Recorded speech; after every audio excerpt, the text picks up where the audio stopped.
अस्सलामुअलैकुम, आप देख रहे हैं इन्फो हब में हाजिर हूँ एक नई कहानी के साथ। हो सकता है ये कहानी आपने पहले कभी सुनी हो, लेकिन आई होप कि इस दफ़ा भी आप इसे इतना ही इंजॉय करेंगे जितना आपने उसे पहली दफ़ा किया होगा। तो आइए शुरू करते हैं। ये कहानी है टर्टल्स की फैमिली की। आप सब तो जानते हैं टर्टल्स कितने स्लो होते हैं, हर काम स्लोली करते हैं।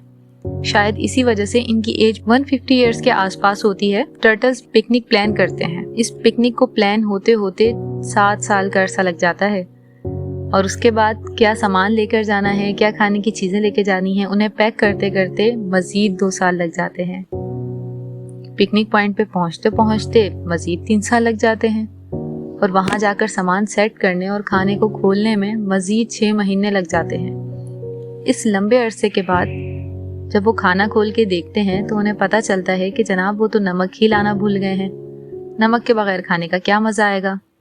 देखा आपने लापरवाही का नतीजा है। अब तमाम बड़े टर्टल्स मीटिंग बुलाते हैं जिसमें वो डिसाइड करते हैं कि हम में सबसे ज्यादा जो तेज रफ्तार कछुआ होगा वो जाएगा वापसी नमक लेने के लिए। लेकिन उन सब में सबसे ज्यादा जो तेज रफ्तार था वो था छोटू। छोटू को बुलाया जाता है और छोटू से कहा जाता है कि वो जाकर नमक ले आए, लेकिन छोटू तो भाई साफ इनकार कर देता है और कहता है मुझे पूरा यकीन है अगर मैं चला गया तो आप सब लोग ये सारा खाना खत्म कर देंगे और मेरा इंतजार भी नहीं करेंगे। अब बहुत मुश्किलों से किसी तरीके से छोटू को कन्विंस किया जाता है कि नहीं, हम तुम्हारा इंतजार करेंगे, तुम जाओ और नमक ले आओ। फाइनली छोटू कन्विंस हो जाता है और छोटू चला जाता है। अब यहाँ 1 साल का अरसा गुजर गया, छोटू का कुछ अता पता नहीं। 2 साल गुजर गए, 3 साल का अरसा गुजर जाता है। अब सबका भूख से बुरा हाल था तो वो डिसाइड करते हैं कि अब जैसा भी है नमक के बगैर हम खाना खा लेते हैं। अब जैसे ही वो खाने का सामान खोलते हैं तो वहां दूर कहीं झाड़ियों से छोटू निकल कर आता है और कहता है, कैसा लगा मेरा मजाक? देखा, मुझे पता था कि मेरे जाने के बाद आप लोग खाना खोल लेंगे और खाना खाना शुरू कर देंगे, इसीलिए मैं नमक लेने गया ही नहीं। Bye bye, tata, goodbye, गया।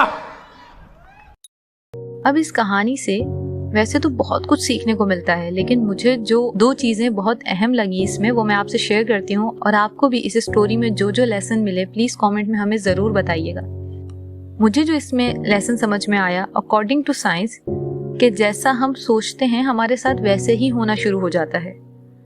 छोटू सोच रहा था कि सब मुझे धोखा देंगे और फाइनली उसके साथ कुछ इसी टाइप का हुआ। बात तो सही है। जिस तरह छोटू ने अपनी फैमिली के उस 3 साल को कोई अहमियत नहीं दी जहां उसका इंतजार किया गया था, बल्कि उसने नोटिस किया तो सिर्फ उसी वक्त को कि जब उन्होंने खाना खोल के खा लिया शदीद भूख की वजह से। हम भी अपनी लाइफ में कुछ इसी तरह करते हैं दूसरों के साथ।